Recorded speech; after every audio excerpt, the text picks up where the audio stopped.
Now your name has been coming up on these people they want to see on SNL, like list us like on the Huffington Post and all these other blogs. Like I've been seeing your name for a while, like since you were on Wild 'N Out. Now have you actually been asked to audition for SNL or anything like that or? Yeah, I did years ago. I think it was 2007.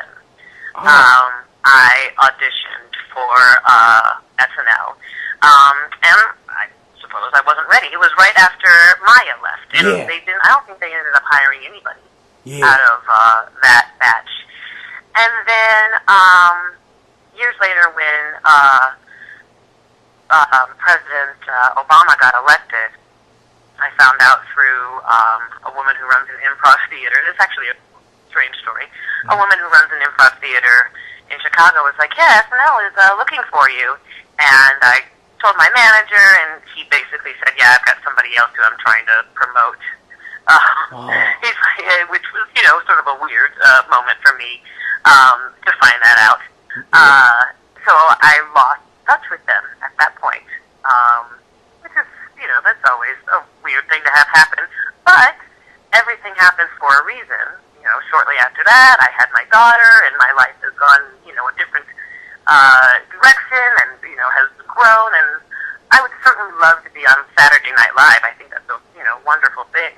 But there's tons of things that I'm doing that I love right now. I love being on Who's Line. I love being on Key and Peele. I'm kind of living the life. I love it. Oh yeah. So I'll do SNL. Let's do it. Let's bring it on.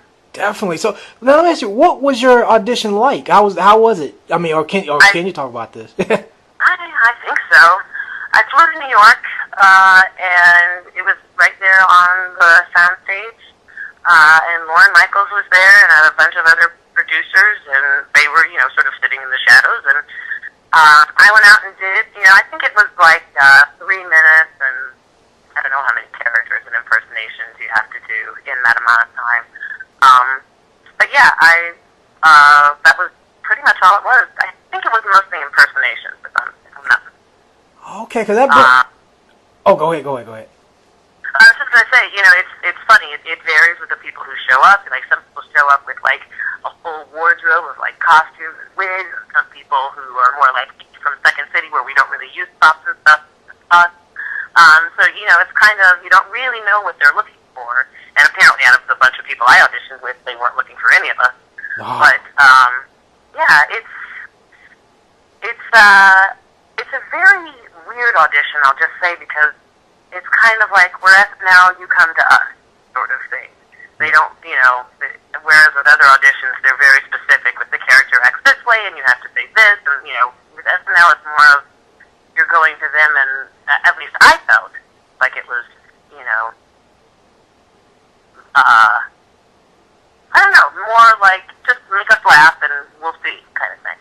Yeah. Well, who knows what's going to happen with this next round? Let's bring it on. For more great interviews such as this one, download and install the Giant Blast mobile device app for free in the information box below. If you want to listen to the full interview with Nyima Funk, then click the link in the information box below. This is just some guy named Jay, and you've been listening to the SNL Fan Podcast on Too Good for Radio.